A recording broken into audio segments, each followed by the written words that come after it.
ఆత్మకి ఎప్పుడు వ్యతిరేకంగా పోరాడేదే శరీరం. ఒక్క నిమిషం లోపలిది నీకు. నువ్వు పొద్దున్నే లేస్తావు, శరీరం అంటే అప్పుడే లేస్తావు, కొద్దిసేపు పడుకుంటావు. రాత్రి అలసిపోయి ఇంటికి వస్తాయి, అబ్బా అలసిపోయిన, బైబిల్ చదువుకోకుండా పడుకో, ఏం కాదులే అంటుంది. అన్నం బిర్యానీ ఇంకొక ముద్ద తిను, పొట్ట పెంచుకో, షుగర్ తెచ్చుకో, బీపీ తెచ్చుకో, నువ్వు తిను తిను తిను తిను, నీ పల్లె ముందరికి వస్తుంది అది. క్షణము నీ యొక్క అన్ని కోణాల్లో నిన్ను నాశనం చేయడానికి ఉంది. అది శరీరములో ఉన్న నియమం, శరీరం కాదు.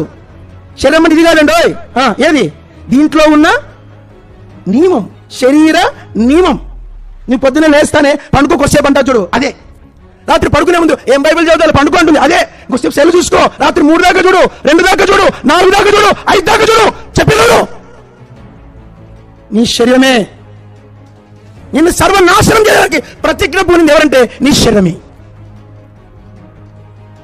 ఇది నీకు అర్థమయ్యేదాకా నీ ద్వారా ఏ దేవుని సేవ వర్ధిల్లదు, జరగదు. దేవునికి ఏ మహిమ